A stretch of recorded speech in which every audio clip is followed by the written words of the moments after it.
Hello everyone, welcome to a channel basic knowledge. मैं Neha.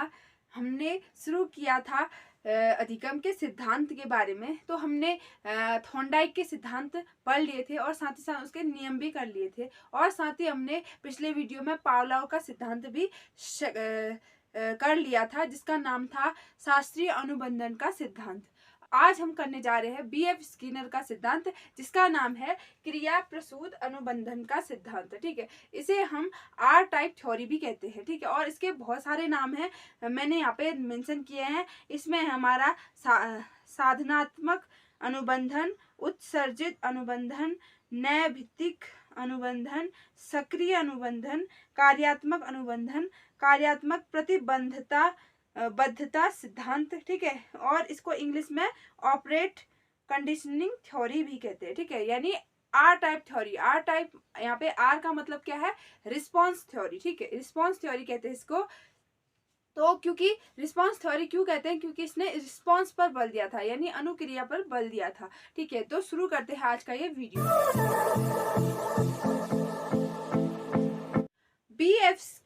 BF Skinner का पूरा नाम है ब्यूरहस फ्रेडरिक स्किनर।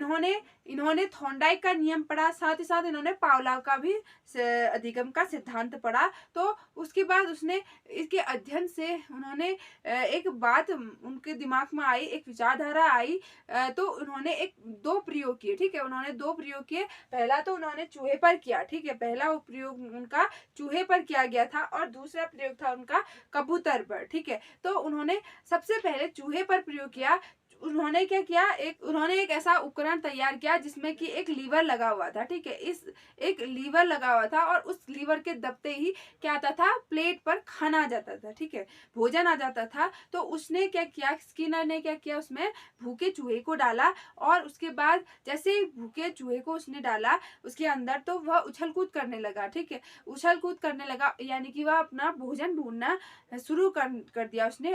उसका गलती से पैर लीवर पर पड़ जाता है इस उछल कूद के दौरान। तो वह उसके प्लेट पर क्या जाता है? खाना आ जाता है और वह अपनी भूख मिटा लेता है। ठीक है, इसी तरह से वह यह प्रक्रिया बार बार करता है, यही दोहराव करता है। तो धीरे धीरे क्या होता है, चूहा सीख लेता है अंत में किस तरीके से वह लीवर पर पैर रख रहा है और किस तरीके से भोजन आ रहा है। तो एक बार ऐसी स्थिति आ जाती है जब उस चूहे को सीधे अंदर डाला जाता था और सीधे वह लीवर को टच करता है, उसको दबाता है और भोजन आ जाता है। ठीक है, अब वो भोजन प्राप्त कर लेता है। तो उसने सीख लिया यहाँ पे भोजन प्राप्त करना। ठीक है, उसने अधिगम कर लिया है कि किस तरीके से वह भोजन प्राप्त कर सकता है। ठीक है, तो यहाँ पे इन्होंने ये बताने की कोशिश की है कि अधिगम जो है वह क्या होता है? अनुक्रिया के दौरान आता है। क्योंकि चूहे के सामने भोजन नहीं था क्या भोजन उसके सामने भोजन नहीं था। भोजन क्या था? उसका उद्दीपक था। तो उद्दीपक यानी स्टिमुलस उसके पास सामने नहीं था, लेकिन फिर भी उसने रिस्पॉन्स किया। ठीक है, रिस्पॉन्स किया, उसको उसकी प्रतिक्रिया का उसको फल मिला, सफल हो गया वो और उसे भोजन प्राप्त हुआ। ठीक है, तो अगला उसने किया था कबूतर पर प्रयोग। ठीक है, कबूतर पर प्रयोग किया था उसने। एक ऐसा ही उपकरण बनाया था, लेकिन उसमें 6 ऐसे सिस्टम बनाए थे जिसमें कि अलग अलग रोशनी आती थी। ठीक है, अलग अलग प्रकाश आता था और उसने एक ऐसी की बनाई। ठीक है, एक ऐसी की बनाई जिसके दबते ही, जिसके टच होते ही वहां से खाना आता था, दाने आते थे। ठीक है, और कबूतर को दाना मिल जाता। ठीक है, तो उसने क्या किया, एक कबूतर को डाला उसके अंदर। तो उसने क्या किया, प्रकाश उस लाइट, उस की से लाइट प्रेस की। ठीक है, लाइट प्रेस की तो कबूतर ने क्या किया, चोंच मारना शुरू किया। ठीक है, हर जगह चोंच मारी उसने, हर जगह। तो एक बार उसकी चोंच किस पे पड़ी? उस की पर पड़ी और उसके बाद उससे दाना मिल गया। ठीक है, तो धीरे धीरे उसने यही प्रतिक्रिया की। ठीक है, चोंच मारना उसने हर जगह प्रयास किया। तो लास्ट में वो जान गया कि किस तरीके से उसको दाने मिल रहे हैं। ठीक है, तो उसने अधिगम कर लिया। ठीक है, उसने अधिगम कर लिया कि उसे किस तरीके से की दबाना है और किस तरीके से उसे भोजन मिलेगा। ठीक है, तो ये प्रयोग ज्यादातर समान है। ठीक है, एक तो उन्होंने चूहे पर किया और एक क्या कबूतर पर किया, लेकिन इन दोनों में एक समानता है। वह समानता क्या है, उन दोनों ने, चूहे ने भी और कबूतर ने भी क्या किया, अनुक्रिया करी। पहले उसने उद्दीपक उनके पास, उसके सामने नहीं था। ठीक है, उनके सामने उद्दीपक नहीं था, उन्होंने प्रयास किया और प्रयास का फल उनको मिला और सफल हो गए वो। तो उससे क्या किया, उन्होंने बार बार उसी प्रक्रिया को दोहराया, उसी क्रिया को किया। ठीक है, तो इससे मालूम हमें यह पता चलता है कि अगर हम कोई चीज पाना चाहते हैं, ठीक है, तो हम उसके लिए क्या करेंगे, क्रियाएं करेंगे। ठीक है, उसके लिए हम प्रयास करेंगे, क्रियाएं करेंगे, और जब उन क्रियाओं से हम सफल होंगे, ठीक है, हम उन क्रियाओं से उसका परिणाम जो है वह हमें अच्छा मिलेगा, लाभकर होगा हमारे लिए,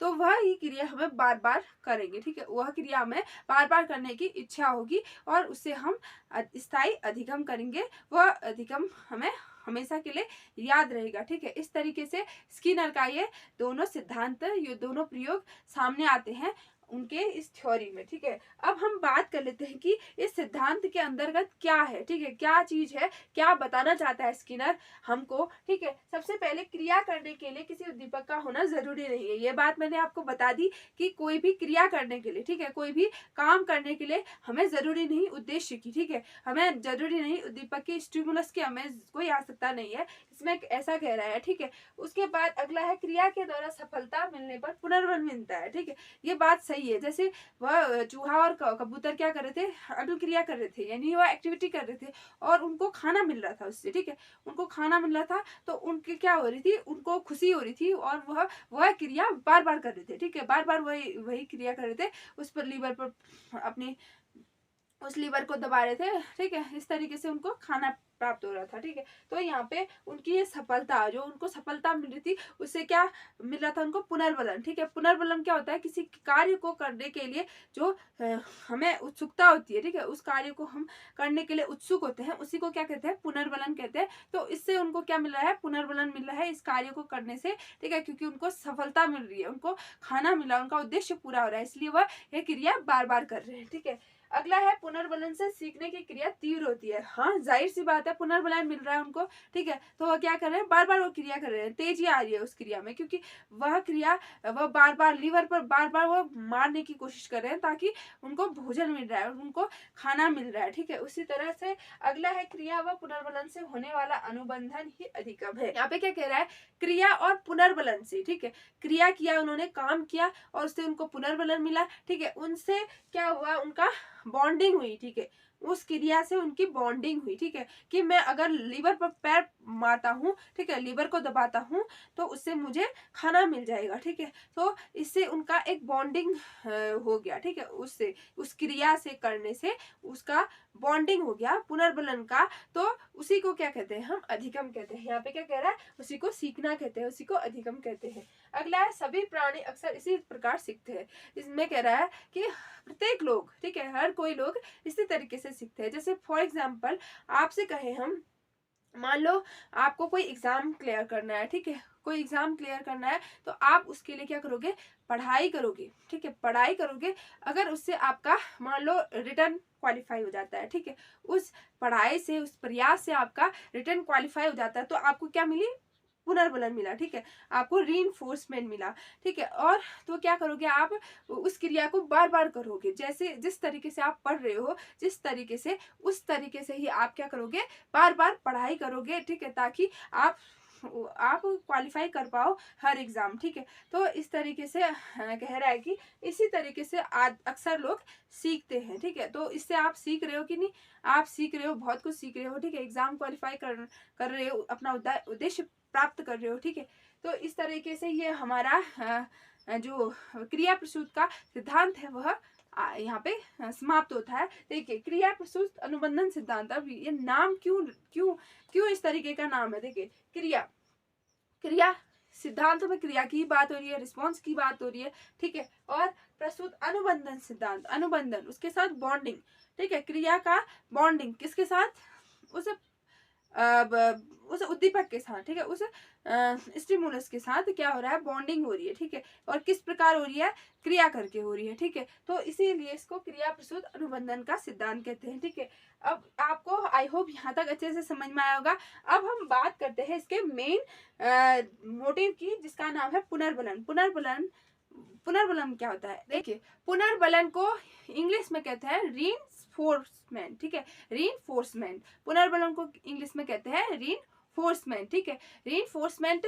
पुनर्बलन क्या होता है, देखिए, पुनर्बलन जैसा कि नाम आपको टफ लग रहा होगा, हिंदी में है, ठीक है, तो आपको इसका मतलब पहले जानना होगा कि क्या होता है इसका मतलब। देखिए, अगर कोई काम हम कर रहे हैं, ठीक है, कोई काम हम कर रहे हैं और उसका परिणाम, उस काम से होने वाला जो परिणाम है वह हमारे लिए लाभकर हो रहा है, ठीक है, हमें उससे सफलता मिल रही है, हमें उससे संतुष्टि मिल रही है, तो उस काम को करने की इच्छा हमें बार बार होगी, ठीक है, उस काम को करने की इच्छा हमें बार बार होगी, उसी को क्या कहते हैं, पुनर्बलन कहते हैं। जैसे फॉर एग्जाम्पल मान लो मैंने कोई एक अच्छा वीडियो बनाया, ठीक है, तो आपने उसको बहुत पसंद किया, ठीक है, बहुत पसंद किया, उसको देखा और शेयर भी किया और लाइक भी किया, तो मेरा क्या होगा, मुझे मोटिवेशन मिलेगा उससे, ठीक है, मुझे मोटिवेशन मिलेगा और मैं उसी तरह उससे भी अच्छा वीडियो बनाने की मैं कोशिश करूंगी, ठीक है, मैं क्या करूंगी,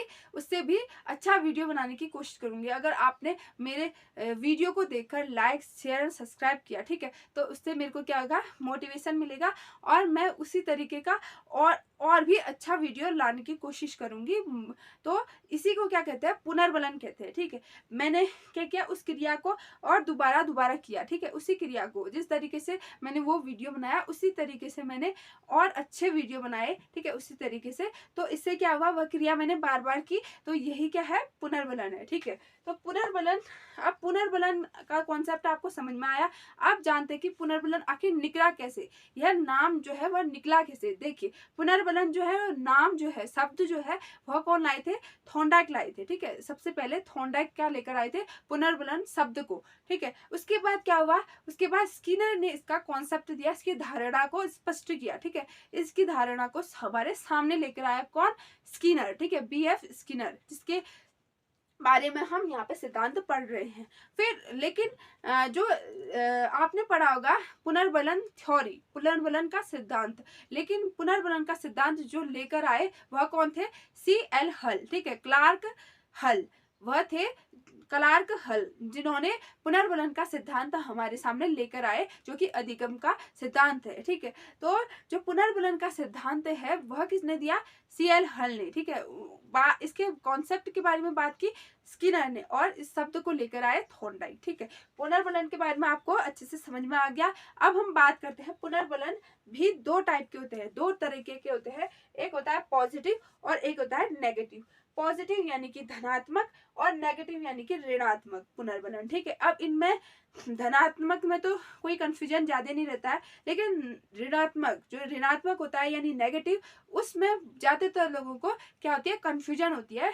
आइए आज इस कंफ्यूजन को अच्छे से दूर करें, ठीक है। सबसे पहले बात करते हैं धनात्मक पॉजिटिव रीइंफोर्समेंट की, ठीक है। धनात्मक क्या होता है, जब मान लो कोई काम, ठीक है, कोई काम करके आपको संतुष्टि हो रही है, ठीक है, उसको करके आपको मोटिवेशन मिल रहा है, ठीक है, आप उसको करने के लिए उतावलू हो रहे हो, तो वो काम वो हो जाता है हमारा पॉजिटिव रीइंफोर्समेंट, ठीक है। पॉजिटिव रीइंफोर्समेंट, जब हम किसी क्रिया को बार बार करने के लिए उत्सुक हों, ठीक है, तो उसी को कहेंगे हम रीइंफोर्समेंट, वो भी पॉजिटिव रीइंफोर्समेंट, ठीक है। अब पॉजिटिव रीइंफोर्समेंट भी दो तरीके का होता है, धनात्मक रीइंफोर्समेंट भी कितने तरीके का होता है, दो टाइप का, एक तो होता है प्राथमिक और एक होता है द्वितीयक।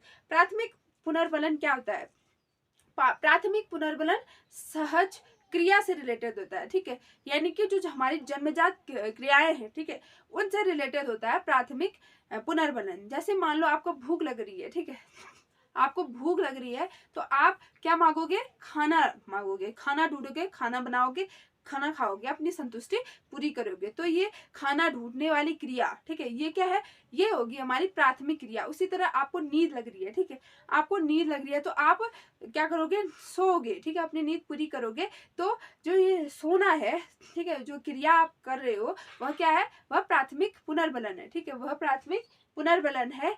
यह सहज क्रिया पर आधारित होता है, ठीक है। उसी तरह अगला है हमारा द्वितीयक। अब द्वितीयक पुनर्बलन क्या है, जब मान लो आपको हम आर्टिफिशियल रीइंफोर्समेंट करें, मान लो आप कोई होमवर्क नहीं कर रहे हो, ठीक है, आप होमवर्क नहीं कर रहे हो अपने स्कूल का, लेकिन मैं कुछ ऐसा करूं कि आप होमवर्क करने लगो, ठीक है, आपको कुछ मोटिवेट कर दूं मैं, तो आप क्या करोगे, आप होमवर्क करना स्टार्ट कर दोगे, ठीक है, शुरू कर दोगे आप होमवर्क करना। तो वहां पे मैंने क्या किया, आर्टिफिशियल रेइंफोर्समेंट दिया आपको, ठीक है, आप नहीं करना चाहते थे, ठीक है, आप नहीं करना चाहते थे, लेकिन मैंने आपको रीइंफोर्स कर दिया, ठीक है, आपको रीइंफोर्स कर दिया वह काम करने के लिए। तो यहाँ पे क्या हो जाएगा हमारा, ये द्वितीयक रीइंफोर्समेंट हो जाएगा, द्वितीयक पुनर्बलन हो जाएगा, ठीक है। आई होप आपको ये दोनों समझ में आया और पॉजिटिव रीइंफोर्समेंट समझ में आ गया। अब हम बात करते हैं ऋणात्मक पुनर्बलन की, यानी कि नेगेटिव रीइंफोर्समेंट, ठीक है। नेगेटिव रीइंफोर्समेंट क्या होता है, देखिए, मान लो आप कोई काम करने जा रहे हो, ठीक है, आप कोई काम करने जा रहे हो, आप कोई काम करने जा रहे हो, लेकिन उस काम को करने पर आपको कुछ रुकावटें आ रही है, कुछ समस्याएं आ रही हैं, ठीक है, आपको कुछ समस्याएं आ रही हैं, उन समस्याओं को हटाकर, उनको मैनेज कर कर आप वही काम करोगे, ठीक है। मुसीबत आएगी, हाँ, आप पे समस्या आएगी, रुकावटें आएंगी आपको वो काम करने के लिए, ठीक है, अवरुद्ध बनेंगी बीच में, लेकिन आप उस अवरुद्ध को हटा दोगे, उसकी बाधाओं को निकाल दोगे, टाल दोगे, और वह काम आप फिर भी करोगे, ठीक है। तो वो हो जाएगा हमारा नेगेटिव रीइंफोर्समेंट, ठीक है। क्या हो जाएगा, जब आप कोई क्रिया कर रहे हो, उस पर बाधा आएंगी और आप उन बाधाओं को टाल कर उस काम को करोगे, तो वही होगी हमारी नेगेटिव रीइंफोर्समेंट। जैसे कि फॉर एग्जांपल अगर मैं कहूँ, जैसे मैं कंप्यूटर जाती थी पहले, ठीक है, मैं कंप्यूटर जाती थी पहले दिन के धूप में, ठीक है, दोपहर की धूप में जाती थी, और मुझे बहुत धूप लगती थी उस टाइम, बहुत धूप।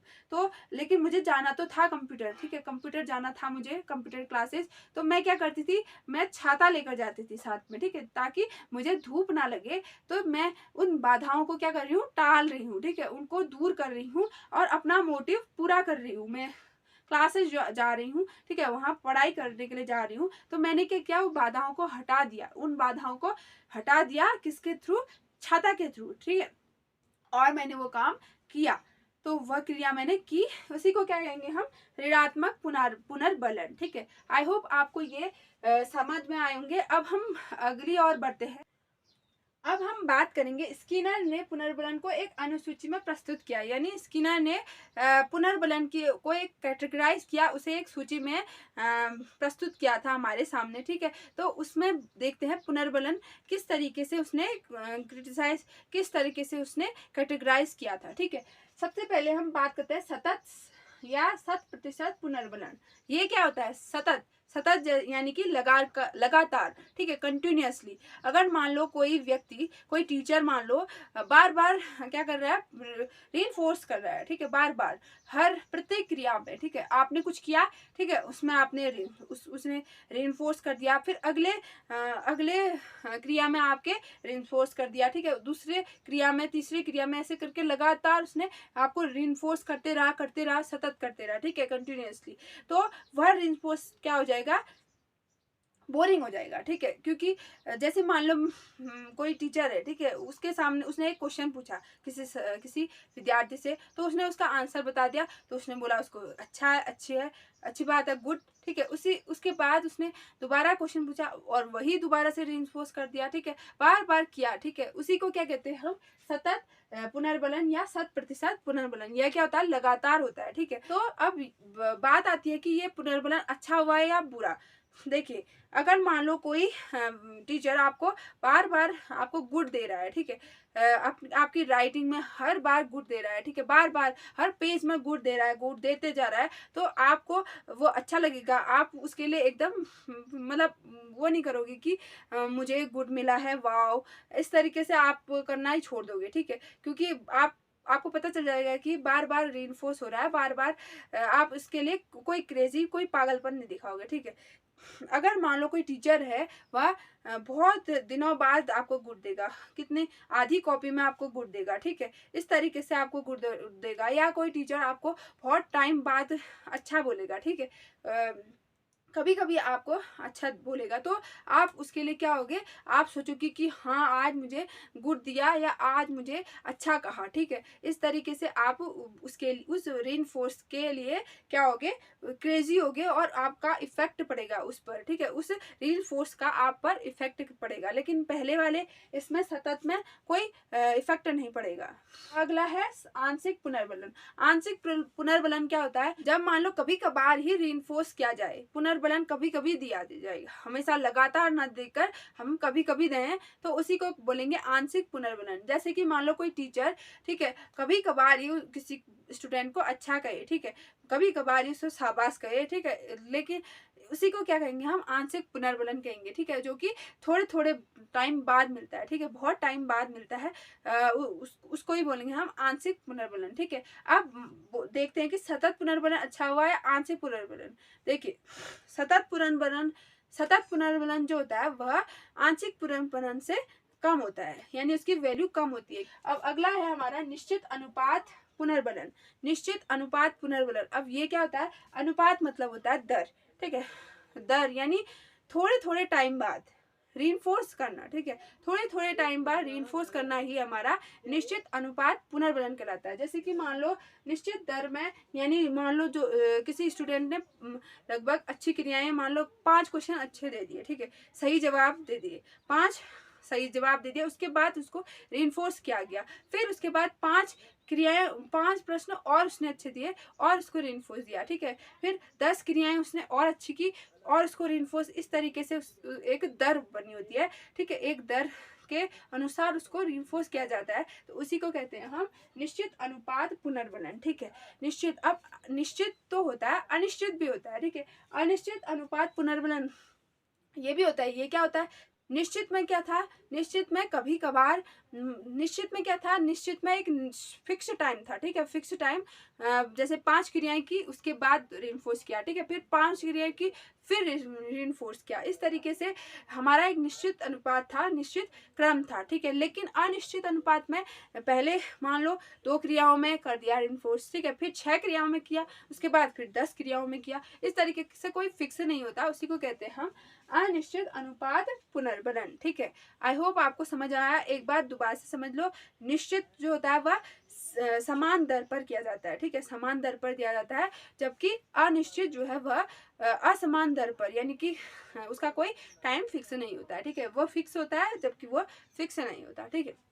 अगला निश्चित अंतराल पुनर्बलन। अब अंतराल यहाँ पे था अनुपात, अनुपात यानी दर, रेशियो, ठीक है, लेकिन अंतराल यानी कि टाइम, ठीक है, एक फिक्स टाइम, एक ड्यूरेशन, एक टाइम ड्यूरेशन में, जैसे कि मान लो महीने में दे दिया, ठीक है, एक दिन में, किसी हफ्ते में, ठीक है, इस तरीके से दिया, तो उसको कहते हैं हम पुनर्बलन, ठीक है। जैसे कि मान लो इसका एक उदाहरण है, मान लो किसी कर्मचारी को वेतन मिल रहा है, हर महीने मिल रहा है, ठीक है, उसे हर महीने में वेतन मिल रहा है, तो वह उसके लिए मोटिव होगा, ठीक है, कि मुझे वेतन मिलेगा इस महीने के एंड में, तो वह क्या करेगा, रीइंफोर्स होगा उसके लिए और काम बेहतर करेगा, ठीक है। तो यह हो जाएगा हमारा निश्चित अंतराल पुनर्बलन, ठीक है, क्या हो जाएगा हमारा निश्चित अंतराल पुनर्बलन। लेकिन अनिश्चित अंतराल पुनर्बलन क्या हुआ, यह अनिश्चित अंतराल पुनर्बलन, मान लो किसी को अलग अलग टाइम ड्यूरेशन में मिले, ठीक है, कोई फिक्स ना हो टाइम का, ठीक है, कभी उसको महीने की एंड में दे दिया, कभी मान लो महीने के बीच में दे दिया, ठीक है, कभी मान लो महीने के शुरुआत में दे दिया, ठीक है, इस तरीके से उसको मान लो वेतन दे दिया। इस तरीके से जब भी क्या होता है, रीइंफोर्स होता है, जब भी पुनर्बलन दिया जाता है, तो उसको बोलेंगे हम अनिश्चित अंतराल पुनर्बलन, ठीक है। आई होप आपको ये चारों अच्छे से समझ में आएंगे। एक बार दोबारा से, सतत या 100% पुनर्बलन जो लगातार दिया जाए, ठीक है, कॉन्टिन्यूसली दिया जाए।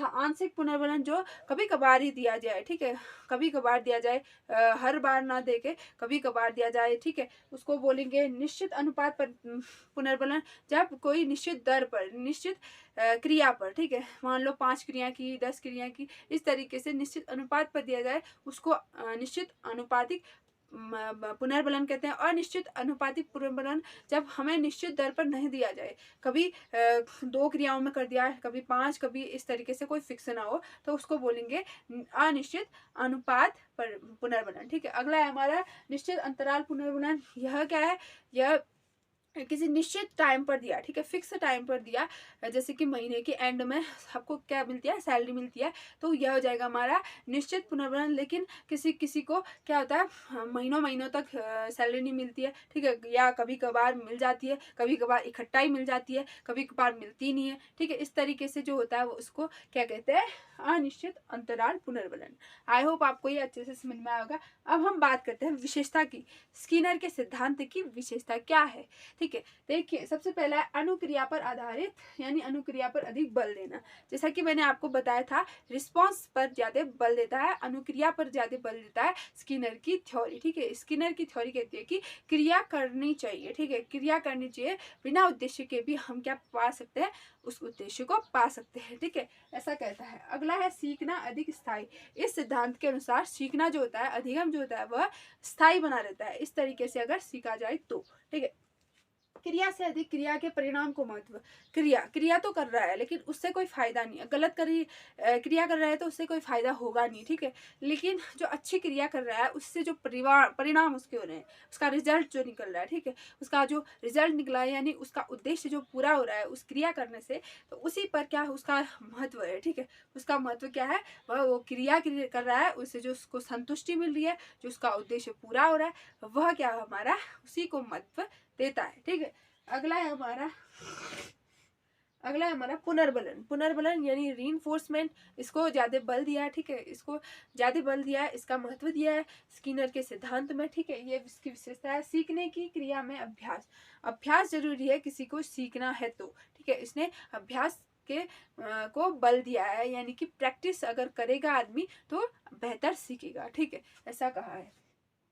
मंद बुद्धि बालकों के लिए यह सिद्धांत जो है वो मंद बुद्धि बालकों के लिए बहुत ही अच्छा है, क्योंकि उनकी जो है प्रैक्टिस, ठीक है, वह अच्छे से होगी। और क्योंकि मंद बुद्धि बालक जो है वह थोड़ा कम समझ पाते हैं, कम सीख पाते हैं, तो उनके लिए यह सिद्धांत बेहतर है, ठीक है। अब हम बात करते हैं कमियां, क्योंकि कोई सिद्धांत है उसकी अच्छाई है तो बुराई तो होगी ही। तो बुराई क्या है इसकी, सबसे पहली बुराई जो है वह है पशु पक्षियों पर प्रयोग। जैसे कि आप जानते हो मानव और पशु पक्षी में बहुत अंतर है। क्या अंतर है उनमें, पशु पक्षियों में कोई संवेदना, कोई वो नहीं होती है, ठीक है, भावनाएं नहीं होती है उनमें, लेकिन मनुष्य में भावनाएं होती है, और वह जतलाना भी नहीं चाहते, जतलाना भी नहीं जानते, ठीक है। लेकिन मानव जानता है, मानव के पास बुद्धि भी है, ठीक है, उसका विवेक भी है, ठीक है, वह सोच समझ सकता है किसी चीज को, और वह चिंतन कर सकता है किसी भी बारे में, ठीक है। तो यह डिफरेंस है, इसीलिए यह प्रयोग मानव में पूरी तरीके से लागू नहीं होता, ठीक है। अगला है बुद्धिहीन व मंद बुद्धि बालकों के लिए यह, क्योंकि मंद बुद्धि बालक और जो जिनके बुद्धिहीन है, यानी कि उनके पास कम समझ है, कम समझ सकते हैं, वो वही इस सिद्धांत के लायक हैं, वही इस सिद्धांत से सीख सकते हैं, ठीक है। अगला है पुनर्बलन पर महत्व। यह बहुत ही ज्यादा पुनर्बलन पर महत्व देता है, यानी कि रिइंफोर्स नहीं मिलेगा तो आदमी क्या उद्देश्य प्राप्त नहीं करेगा क्या, ऐसा तो नहीं होता है। जैसे कि भोजन, खाना, हमको भूख लग रही है तो जरूरी नहीं है कि हमें रिइंफोर्स किया जाए तो मैं खाना है तब इस तरीके से, लेकिन हम तो नॉर्मली खाना खाते हैं, ये तो नॉर्मली सबकी बात है, ठीक है।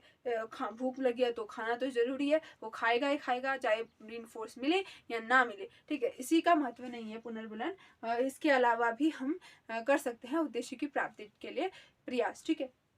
अगला है पुनर्बलन सतत होना चाहिए। इस सिद्धांत में क्या कहा है, पुनर्बलन जो है वह सतत होना चाहिए, लगातार मिलना चाहिए। अगर लगातार नहीं मिला तो हम क्रिया करना बंद कर देंगे।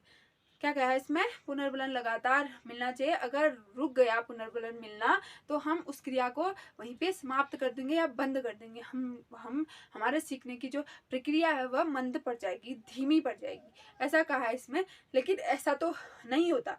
देखिए, कोई भी मनुष्य पुनर्बलन से ही नहीं सीखता, वह खुद से भी सीखता है बहुत चीजें। जैसे बड़े लोग हैं वह ज्यादातर बिना पुनर्बलन के भी सीखते हैं, ठीक है। अगला है सीखना यांत्रिक प्रक्रिया। यांत्रिक प्रक्रिया होती है, ये तो सभी व्यवहारवादियों ने कहा है, आपने देखा ही था, थॉर्नडाइक ने भी यही बात की, पावलोव ने भी यही बात की और स्किनर भी इसी बात को लेते हैं कि जो सीखना होता है ये यांत्रिक होता है, सिस्टमेटिक होता है, ठीक है। लेकिन यह ज़रूरी नहीं है, सिस्टमेटिक नहीं होता है, बहुत कुछ अलग भी होता है। यांत्रिक मशीन की तरह नहीं है आदमी बहुत कुछ अलग करता है, उसमें इमोशन होते हैं, बहुत कुछ उसमें चेतना होती है, उसका मेंटल होता है, थिंकिंग, सोचने की पावर होती है उस पर। तो हम यह नहीं कह सकते कि वो यंत्रवत होता है, ठीक है।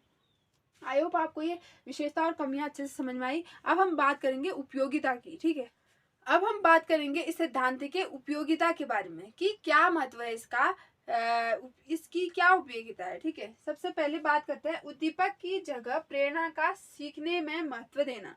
यानी उद्दीपक यानी उद्देश्य, ठीक है, जिसको जो लक्ष्य है हमारा, जो एम है हमारा, उसकी जगह इसमें क्या दिया है, प्रेरणा को महत्व दिया है। प्रेरणा यानी कि हमारी चाह, उसके लिए, उसके प्रति हमारी चाह, हम उसको क्या हमारी इच्छा है उसको प्राप्त करने की, उस पर ज़्यादा ध्यान दिया गया है और क्रिया पर ज़्यादा ध्यान दिया गया है इस सिद्धांत में, ठीक है।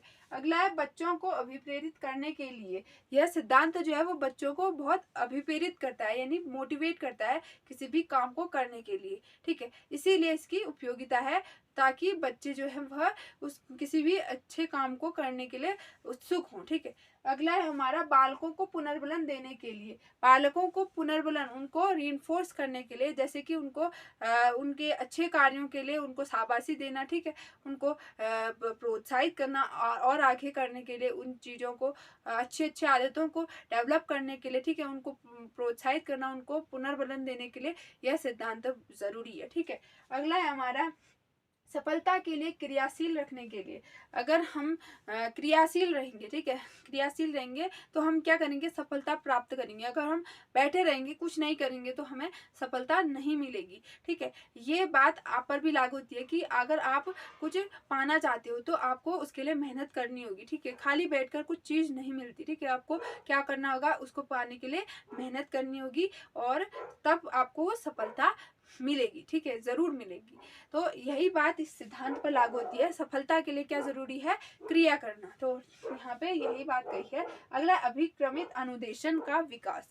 इस सिद्धांत से जैसा कि आप जानते हो कि अभिक्रमित अनुदेशन जो है वह किसने इसका विकास किया था, इस मशीन का, इसका विकास किसने किया था, स्किनर ने किया था, ठीक है। अभिक्रमित अनुदेशन, एक लेक्चर हम इस पे भी बनाएंगे, ठीक है। नॉर्मली मैं बता दूं कि अभिक्रमित अनुदेशन होता क्या है। अभिक्रमित अनुदेशन जो है वह एक ऐसी इस टाइप की मशीन होती है जिसमें कि बच्चा खुद से सीखता है, ठीक है। वह उसके सामने क्वेश्चन आएंगे, ठीक है, वह उनको हल करेगा, उनको सॉल्व करेगा और वह जैसे जैसे वह अच्छा करेगा, ठीक है, अच्छी अच्छी प्रतिक्रियाएं करेगा, उस सवाल के आंसर देगा, तो वह धीरे धीरे वह बढ़ता जाएगा, उसका वह सीखता जाएगा, ठीक है, उसका लेवल बढ़ता जाएगा। तो इस तरीके से यह मशीन बनाई हुई है, ठीक है, जिसका विकास किया था स्किनर ने, ठीक है। तो यह सिद्धांत जो है वह इसके लिए भी इम्पोर्टेंट है, ठीक है। अगला है समस्यात्मक बालक। जो समस्यात्मक बालक, जिनके साथ कोई प्रॉब्लम है, मान लो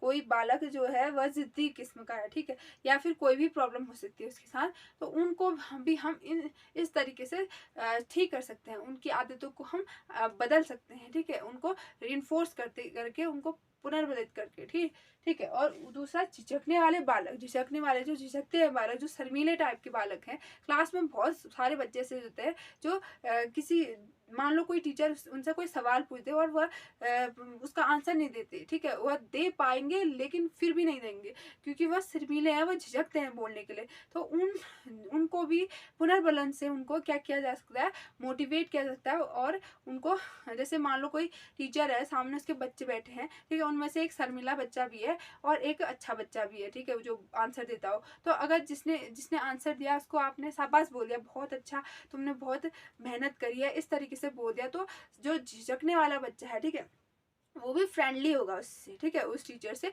और वह उनके उनके आंसर को भी उनके क्वेश्चन को भी आंसर दे देगा, ठीक है। इस तरीके से हम इस सिद्धांत से क्या कर सकते हैं, उन बालकों में इम्प्रूवमेंट ला सकते हैं। अगला है हमारा कम बुद्धि वाले बालकों के लिए, जो समझने की पावर जिनमें कम है, जो समझ नहीं पाते, ठीक है, उनके लिए भी ये सिद्धांत उपयोगी है। उनको भी हम इस सिद्धांत से बेहतर तरीके से सिखा सकते हैं। तो आई होप आपको इसकी उपयोगिता अच्छे से समझ में आई होगी, और इसकी उपयोगिता हमने देखा कि ये सिद्धांत कितना इम्पोर्टेंट है शिक्षण में, ठीक है, पढ़ाने के लिए, टीचिंग के लिए वह यह शिक्षण जो है वह, यह सिद्धांत जो है वह बहुत इम्पोर्टेंट है। और इसमें जो जो क्वालिटी है, जो अच्छाई है, वो पुनर्बलन के उससे है, ठीक है, क्योंकि रीइंफोर्समेंट पुनर्बलन जो है वह किसी को भी क्या कर सकता है, मोटिवेट कर सकता है कोई भी काम करने के लिए, ठीक है। तो ये धारणा जो है वह किसने दी थी, स्किनर ने दी थी, जो कि शिक्षण में बहुत उपयोगी है, ठीक है।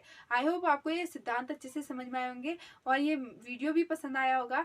तो अगर आपको ये वीडियो अच्छा लगता है तो लाइक, शेयर एंड सब्सक्राइब करना ना भूलें, और नीचे अगर कोई क्वेश्चन है आपका तो कमेंट बॉक्स में आप लिख सकते हैं, और अगले वीडियो में मिलते हैं, तब तक के लिए गुड बाय।